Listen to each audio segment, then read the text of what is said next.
I came home from the funeral with dirt still under my nails and someone else's last name echoing in my ears. The house smelled wrong the second I opened the door. Too clean, too lemony, like someone had scrubbed grief off the walls and sprayed over it. My heels clicked once on the hardwood and then I kicked them off, because suddenly I couldn't stand to be taller than the silence. The living room lights were on, all of them. Lamps I never used, the overhead fixture that buzzed faintly like it was nervous too. My black dress felt heavier than it should have, clinging to me like it didn't want to be taken off yet, like it was afraid if I did, everything would spill out. I set my purse down and just stood there, listening. That's when I heard voices. Low, careful, the kind of voices people use when they think the door is still closed. I didn't mean to eavesdrop, I swear that part is true. I was exhausted, hollowed out, moving on instinct alone. But my name floated through the air like it had weight, and my body stopped before my mind caught up. "She has no idea," a man said. My uncle's voice, Richard, smooth, practiced, always sounded like he was halfway through a meeting even at Thanksgiving. Another voice answered, sharper, clipped. My cousin Melissa. "We need to be careful. She's not stupid." A pause, then a small laugh. "She's grieving. That buys us time." I didn't move. I didn't breathe. My hand was still wrapped around the strap of my purse like I might need to run. They were in the kitchen where I grew up doing homework at 2 in the morning. The kitchen where my mother burned pancakes every Sunday and pretended it was on purpose. The kitchen where my father stood 3 days ago, alive, arguing with me about whether he really needed to drive himself to the airport. Funeral dirt under my nails, lemon cleaner in the air. My family talking about me like I was a delay, not a person. "The will was clear," Richard said.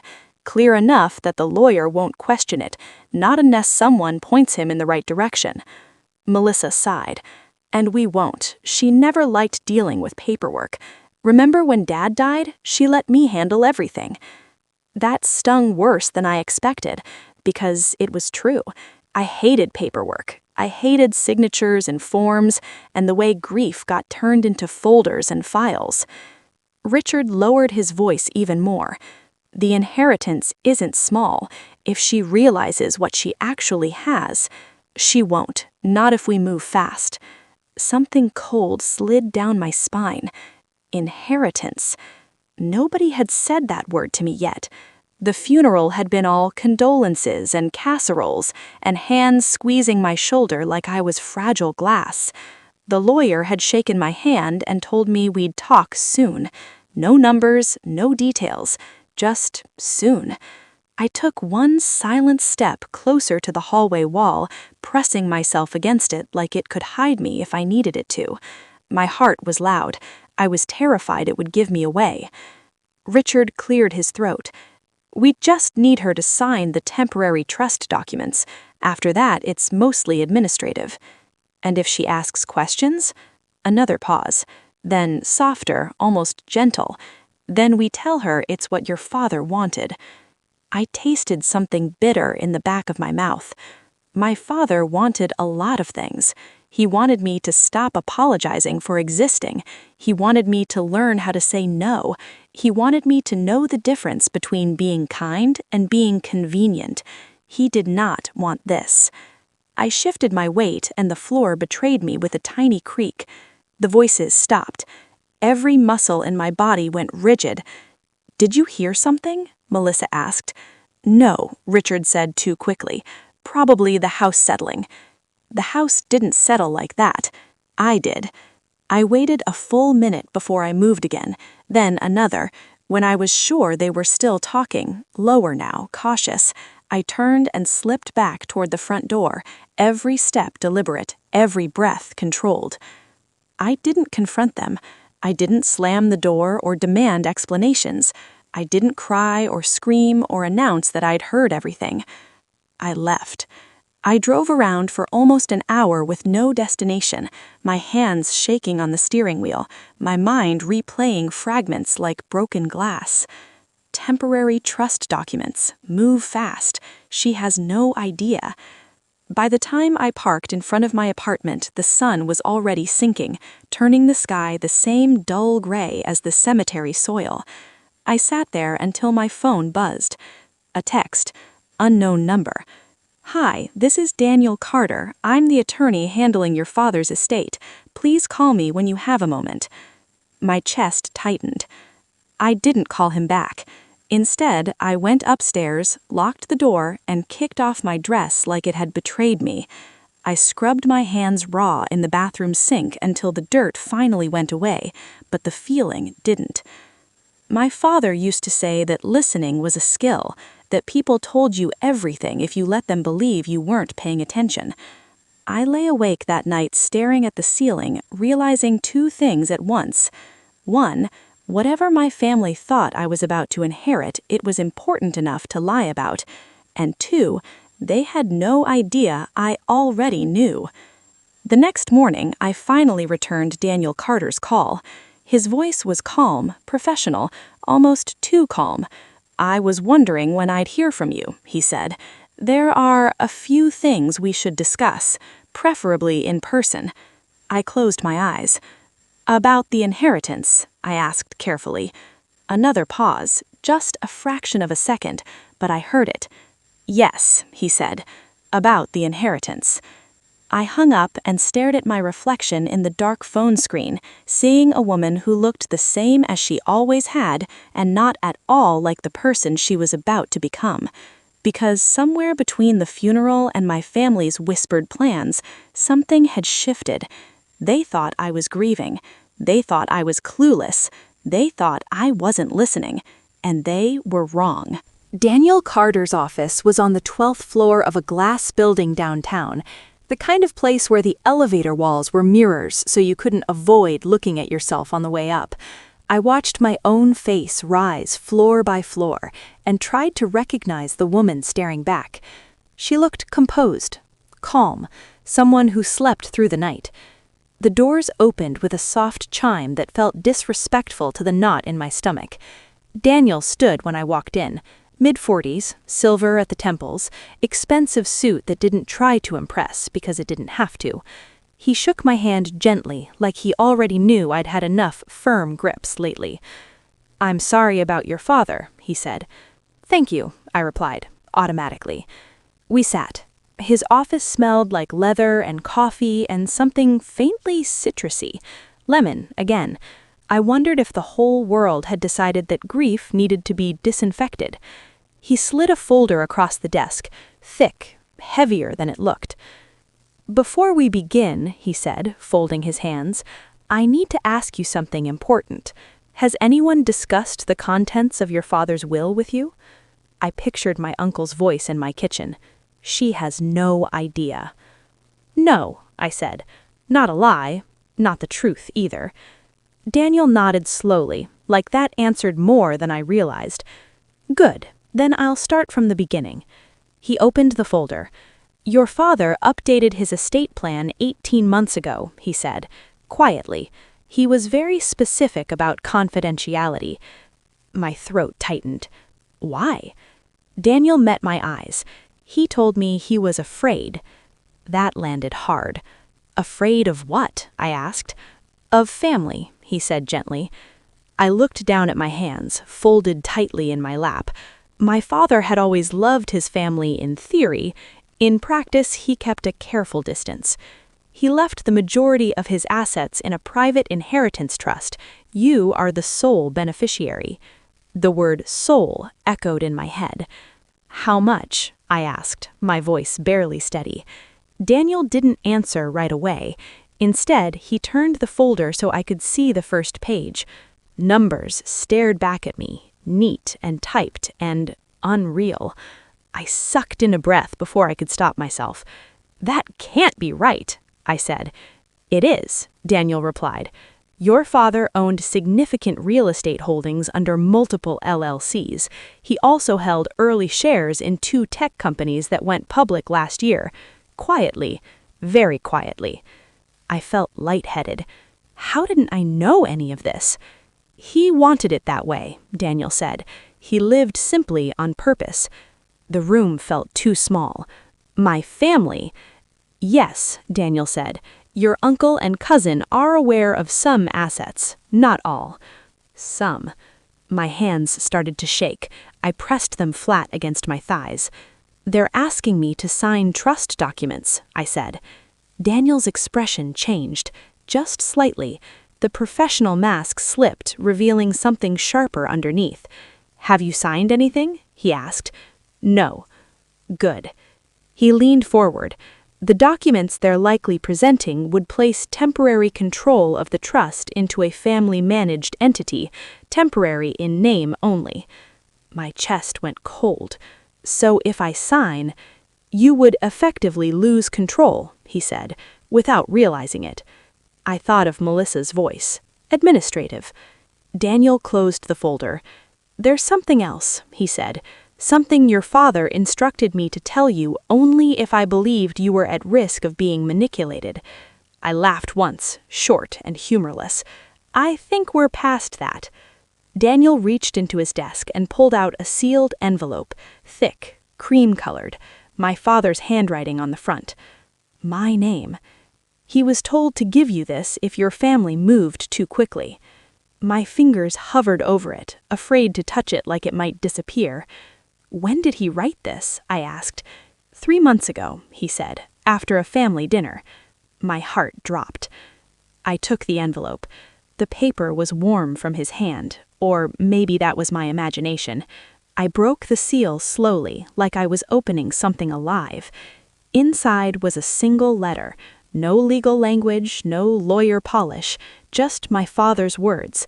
I won't tell you everything he wrote, not yet, but one line burned itself into my memory. If you're reading this, it means they're already lying to you. My vision blurred. Daniel let the silence stretch. He was good at that. He knew when not to speak. There are conditions tied to the inheritance, he said, conditions your family does not know about. I looked up sharply. What kind of conditions? Conditions that protect you, he said, and that limit their access. I exhaled slowly. They think I'm weak. Daniel's mouth twitched. They think you're grieving. Outside the window, the city moved on like nothing had happened. Cars honked, people crossed streets. Somewhere, someone was laughing. I folded the letter carefully and slipped it back into the envelope. What do I do? I asked. Daniel studied me for a moment. Then he said, You listen, you wait, and you let them believe exactly what they want to believe. A knock came at the door. Daniel frowned. I'm not expecting. The door opened before he could finish. Melissa stepped in, smiling too brightly. Oh, there you are. My stomach dropped. She looked at me like she'd just found her keys after losing them, relief mixed with calculation. I figured I'd catch you here. Uncle Richard's downstairs. We thought we'd save you the trouble of coming back later. Daniel stood slowly. This is a private meeting. Melissa waved him off. We're family. Her eyes locked on mine. We're just here to help. I smiled back, and for the first time I realized how dangerous pretending could be. Melissa's hand landed on my shoulder like it belonged there. You okay? She asked, her voice soft, public, the voice she used when other people were listening.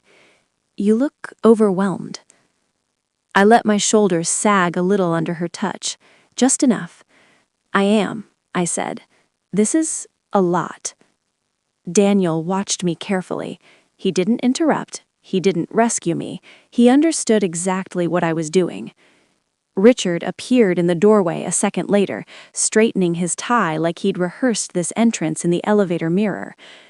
There she is, he said, smiling wide. We were worried when you didn't come home last night. I swallowed. I needed some air. Of course, he said. Grief hits everyone differently. He stepped into the office without waiting to be invited, his presence filling the space like he owned it. He always did that. Took up room, took up decisions, took up oxygen. Daniel cleared his throat. Miss Carter and I were in the middle of reviewing some confidential matters. Richard laughed lightly. Nothing we can't help with, I'm sure. I glanced at Daniel, then back at my uncle. They were explaining the trust, I said. It's complicated. Melissa squeezed my shoulder. That's why we're here. Richard nodded. Exactly. Your father trusted us to look out for you. The lie slid between us smoothly, well practiced, comfortable. Daniel didn't argue. He simply gathered the folder and slid it into a drawer, locking it with a soft click that sounded louder than it should. If you'll excuse us, he said to me, pointedly, I'll need a moment alone with my client later today. Later today, not now. Richard's jaw tightened just for a flash. Of course. Daniel left the room. The silence that followed was thick and heavy and full of things nobody wanted to say out loud. Richard leaned back in the chair Daniel had just vacated, crossing his legs like this was his office now. We don't want to overwhelm you, he said. That's why we took the initiative to prepare some documents. Melissa pulled a slim folder from her bag and placed it in front of me. Clean, simple, too simple. Just temporary, she said, until everything settles. I stared at the folder like it might bite me. What happens if I don't sign? I asked, quietly. Richard's smile thinned just a little. Then things get delayed. Complicated, Melissa added. And expensive, Richard finished. I nodded slowly. Dad hated complications. He did, Richard said, seizing on it. He'd want this handled efficiently. I thought of the letter in my purse. If you're reading this, it means they're already lying to you. I don't think I can decide today, I said. Melissa's smile thinned. We've already scheduled the notary. Of course they had. I let my eyes flicker down to the folder again, then back up. I just buried my father, I said. My voice cracked. This time it wasn't an act. Can I have a day? Richard exchanged a look with Melissa. Something passed between them. Irritation. Calculation. All right, he said finally. A day. Melissa nodded, but her fingers drummed once against her bag strap. Impatient. 1 day, Richard repeated. Then we move forward. They stood, already done with me, already assuming the outcome. Melissa hugged me before I could stop her. We're on your side, she whispered. I nodded into her shoulder and said nothing. When they left, I stayed seated until the sound of their footsteps faded completely. Then my hands started shaking so hard I had to grip the edge of the desk. Daniel came back in quietly and closed the door behind him. You did well, he said. They're going to push harder, I said. Yes, he agreed, because they think you're cornered. I laughed softly. They have no idea. Daniel slid the drawer open again and retrieved the folder. There's something else you need to know, he said. Your father didn't just leave you assets. I looked up. What else is there? He left instructions, very specific ones, about who is allowed to know what and when. My pulse picked up. What happens if they break those rules? Daniel met my eyes. They forfeit everything. The room felt suddenly very quiet. You're telling me slowly that if they try to take control, they trigger protections your father designed, legal, financial, and otherwise. I thought of Richard's confidence, Melissa's rehearsed kindness, their certainty I'd fold. They're already crossing lines, I said. Daniel nodded, and they don't realize how visible they are. I stood, suddenly restless. They're going to come to my apartment tonight, I said. They won't wait. No, Daniel agreed. They won't. I slipped my purse over my shoulder, feeling the weight of the letter inside. Good, I said. Daniel raised an eyebrow. Good? I smiled, small and tired and real. Let them. That evening, my phone buzzed non-stop. Calls, texts, concern dressed up as urgency. I didn't answer. Instead, I sat in my dark apartment, listening to the city outside, replaying my father's voice in my head, every lesson I'd ignored until now. Listening is a skill, and tonight I was going to listen very carefully. They knocked at 9:17 p.m. Not a polite knock, not the kind you answer because you want to. 3 sharp raps, spaced evenly, confident, like they already owned the door. I didn't turn on the lights. From my couch, I watched the shadows move under the door as someone shifted their weight. 2 people, I knew without looking. "Sweetheart," Richard called. "It's us." I stayed still. Another knock, harder this time. "We know you're home." My phone buzzed in my hand. A text from Melissa. "We just want to make sure you're okay." I almost laughed. Almost. I walked quietly to the door and leaned close enough to speak without opening it. "It's late." Richard sighed, like I was being difficult on purpose. "We won't take long." "That's what you said at the office." A pause. Then Melissa's voice, softer now. "We're worried about you being alone with all of this. It's not healthy." I rested my forehead against the door. "Funny," I said, "because I finally feel like I can think." Richard's patience cracked. "Open the door." "No." Silence again. Heavy, pressurized. "You don't understand what you're risking," he said finally. That's when I knew they were scared. "I understand exactly what I'm risking," I said. "What I don't understand is why you're so desperate for me to sign something that's supposedly temporary." Melissa exhaled sharply. "You're being paranoid." "Am I?" I asked, "because I overheard you in my kitchen yesterday." The words hung there, naked. Richard didn't speak. Melissa did. "You were listening?" I smiled, even though they couldn't see it. "I told you, I think better when I'm quiet." Another beat. Then Richard changed tactics. "We're trying to protect the family," he said. "Your father would be furious if he saw how you're behaving." My chest tightened, but not the way they expected. "You don't get to speak for him," I said. "Not anymore." I stepped back from the door. "You should leave." Richard's voice hardened. "This isn't over." "No," I agreed. "It's not." Their footsteps retreated down the hallway. I waited until the elevator dinged before I finally turned on a lamp, my hands shaking again, not from fear but from adrenaline. My phone buzzed once more.